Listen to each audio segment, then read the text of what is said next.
Alhamdulillah, wassalatu wassalamu ala rasulillah. Assalamualaikum warahmatullahi wabarakatuh.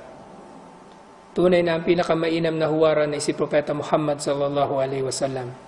At bilang kasapi ng kanyang umma ay nararapat sa atin na maniwala sa kanyang risala o mensahe at sumunod sa kanyang sharia o batas. Sa panahon natin ngayon, sa pagkalat ng maraming impluensya mula sa mga hindi mananampalataya, ay tunay na marami sa kanyang mga batas ang nababaliwala. Mga batas na minamaliit ng marami sa mga Muslim sa panahon ngayon na inakala nilang hindi mahalaga, subalit mayroong malaking epekto sa kanilang pananampalataya. At isa sa mga ito na matutukoy natin ay ang pag-aahit ng balbas.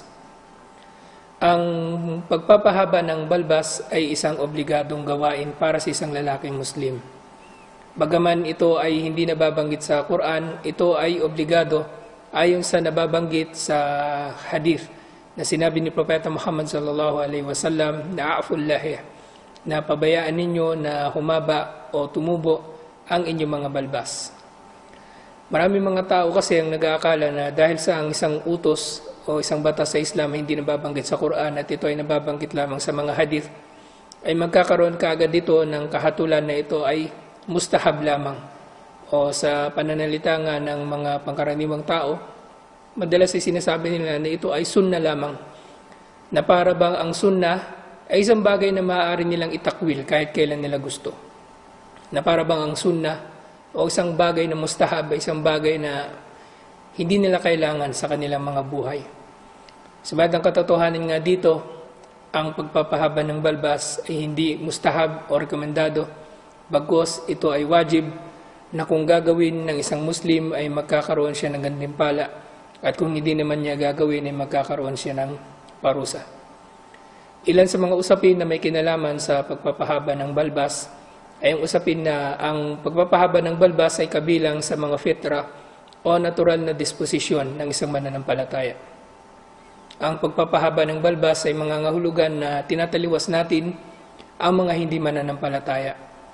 At ang pagpapahaba ng ating mga balbas ay nangangahulugan na tinataliwas natin ang paggaya natin sa mga kababaihan, na dalawang mga kadahilanan na tinutukoy ng mga scholar kung bakit nagiging obligado ang pagpapahaba ng balbas. Ang pagpapahaba ng balbas naman ay nangangahulugan din na ang pagpapahabang ito ay dapat na ginagawa natin ng mayroong pananampalataya, at hindi lamang ito bilang pagpapakitang tao o dahil sa nakagisnan na lamang natin sa ating lipunan. Sa pagpapahaba ng balbas ay tinutukoy naman ng mga scholar na haram ang pag-aahit dito, at maaari naman itong paiksiin o gupitan basta't ang paggupit natin dito ay may matitira dito na may haba na mas mahaba pa kaysa sa ating kamao.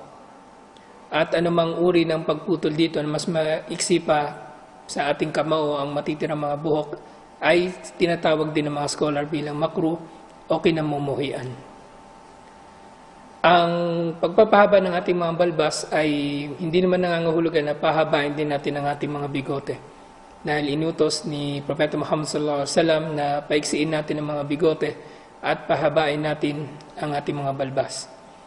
Gayun din ang pagkakaroon naman nga ng balbas ay isa ring katangian ng mga propeta, dahil kung maalala ninyo ang kwento ng si Musa alayhi salam ay nagalit sa kanyang kapatid na si Harun, ay hinila niya ang balbas ni Harun, na nagpapatunay na ang mga propeta ay mayroong mga balbas, at gayon din si Propeta Muhammad sallallahu alaihi wasallam. Kaya ang pagkakaroon nito, gaano man ito tingnan ng mga tao bilang isang uri ng gawain na parang kakatwa, ang gantimpala natin ay manggagaling kay Allah subhanahu wa ta'ala. Isa pang mahalagang usapin na may kinalaman sa pagpapatubo ng balbas ay ang pagbibigay natin ng babala laban sa mga tao na ginagawa nilang katatawanan ang mga Muslim na nagpapatubo ng balbas. Maging ito man ay ginagawa ninyo na biro o ginagawa nyo ito bilang pagpapalipas lamang ng oras, ay hindi pinahintulutan na tayo ay gagawin nating katatawanan ang mga bagay na isinabatas ni Allah subhanahu wa ta'ala.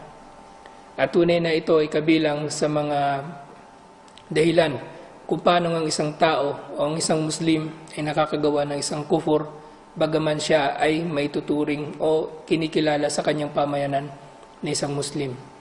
Anumang uri ng pangmamaliit o ang panlilibak sa mga isinabatas ni Allah subhanahu wa ta'ala o anumang bagay na pinaninindigan sa relihiyong ito ay pinagbabawal.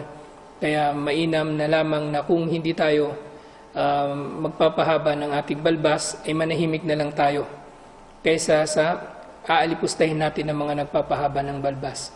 At kung kabilang man tayo nga sa mga nag-aahit ng balbas, ay may panahon pa upang magbalik loob tayo kay Allah subhanahu wa ta'ala at higit nating katakutan si Allah subhanahu wa ta'ala kaysa sa mga kufar na hinahangad natin na malugod sa atin sa pamagitan ng pag-aahit ng ating mga balbas o kung ano pa mang dahilan kung bakit natin inaahit ang ating mga balbas. At ito ang mensahe natin para sa araw na ito. Assalamualaikum warahmatullahi wabarakatuh.